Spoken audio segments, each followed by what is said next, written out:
Bienvenidos a nuestro primer episodio, Diálogos de Audiología con Inventis, y el día de hoy vamos a hablar de un tema muy interesante que es el tinnitus, y para esto nos acompaña la doctora Laura Hernández, especialista en audiología, foniatría y otoneurología del Instituto Nacional de Rehabilitación, y la doctora cuenta con una certificación en manejo de tinnitus. Entonces, gracias doctora por estar aquí y platíquenos doctora, entonces, ¿qué es el tinnitus? ¿De qué se trata todo esto? Ok, muchas gracias por la invitación antes que nada. Y bueno, el tinnitus es una percepción sonora en la cual no existe algún estímulo auditivo externo y este se debe porque hay una activación de las células ciliadas, también de la vía auditiva y también dentro de los centros tanto auditivos como no auditivos que condiciona la percepción de este tinnitus.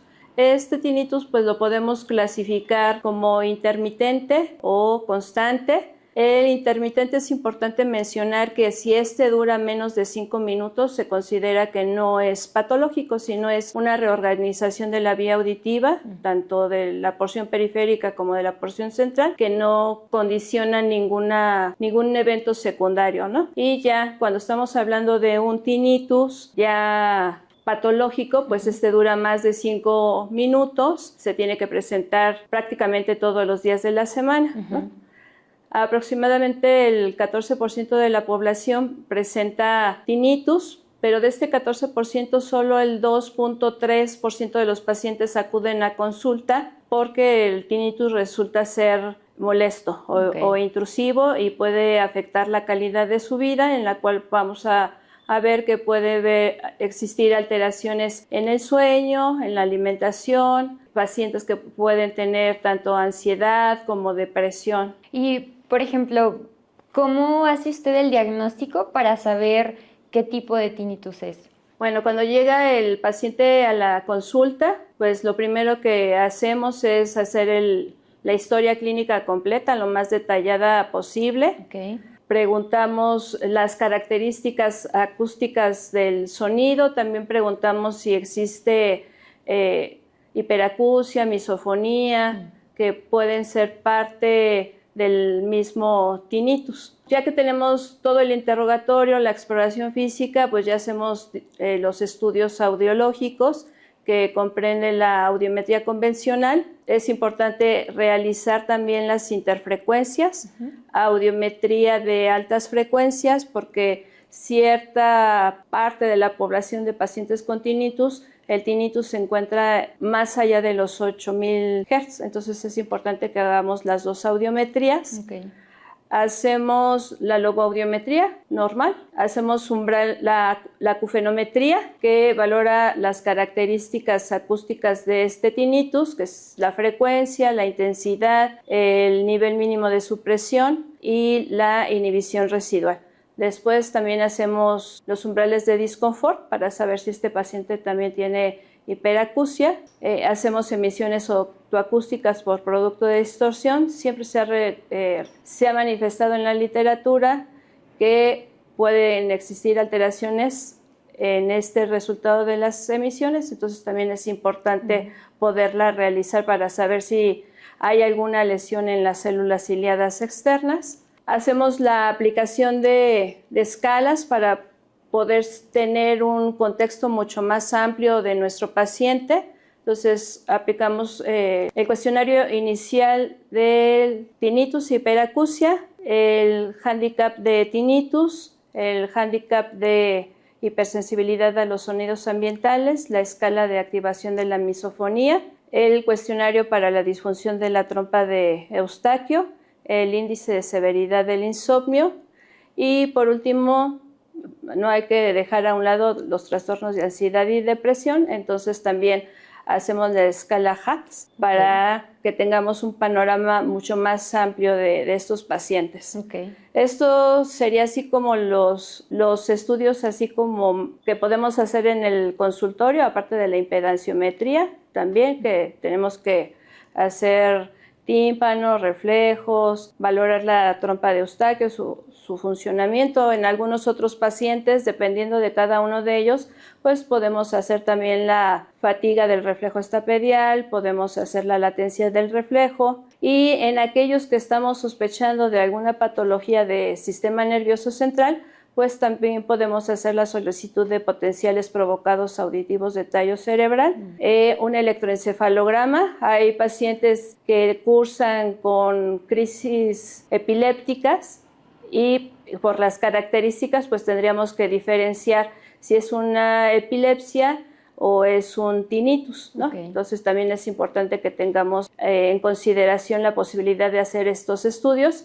Y por último, para poder descartar alguna causa orgánica a nivel del sistema nervioso central, pues pediríamos una resonancia, sobre todo para observar si hay alguna patología del ángulo pontocerebeloso o alguna malformación arteriovenosa que esté condicionando la presencia de este tinnitus. Ok, y se hace como, o sea, todos estos estudios que me dices se van haciendo progresivamente dependiendo del resultado que va viendo en el paciente. Personalmente lo que hago es todos los estudios audiológicos los hago el mismo día, Okay. ¿no? Para que al término de la consulta sepamos si podemos ya iniciar con la terapia de reentrenamiento del tinnitus o tengo que solicitar lo que habíamos comentado, potenciales, el electroencefalograma y la resonancia magnética. Perfecto. Muy bien, muy interesante todo esto. Y por ejemplo, doctora, yo he escuchado de muchas cosas de que el tinnitus no se puede quitar o que también se puede tratar con auxiliares auditivos. Existen mitos, muchos mitos acerca del tratamiento y manejo de tinnitus. ¿Nos puede platicar de alguno de estos? Sí. Podemos clasificar a los tratamientos para tinnitus en tratamientos no específicos y tratamientos específicos. Entonces, los tratamientos no específicos es cuando les indicamos a los pacientes medicamentos, que pueden ser 1000 medicamentos y que hasta la fecha no hay ningún medicamento que en la literatura nos diga que realmente funciona. De hecho, hay un artículo que salió en junio del 23, en el cual reporta que tanto la FDA y la Comisión Europea de Fármacos no han autorizado absolutamente ningún medicamento para tinnitus, ¿no? Entonces, dentro de estos tratamientos no específicos, pues pueden entrar los medicamentos. Hay otro tipo de terapias, por ejemplo, la acupuntura, algunos otros tratamientos holísticos, ¿no? Tratamientos de la articulación temporomandibular. Y ya los tratamientos que sí son específicos, pues son 3. El primero de ellos es la terapia de reentrenamiento del tinnitus, la hiperacusia y la misofonía, que es así como el que está más extendido a nivel mundial. Tiene una tasa de éxito del 85% en aquellos pacientes que hacen bien la terapia. Es una terapia muy sencilla, ya en la práctica es muy sencilla, el paciente la hace en su casa, no tiene que ir constantemente al consultorio. Si hace la terapia como debe de ser, hay una muy buena tasa de éxito, ¿no? El otro tratamiento es la terapia de actividades para pacientes que tienen tinnitus, en los cuales pues abarca cómo está durmiendo, cómo está alimentándose, cómo está la higiene de sueño, muchas actividades que pueden afectar la vida diaria del paciente, ¿no? Y se aborda también esto. Y el último protocolo es el tratamiento progresivo del tinnitus.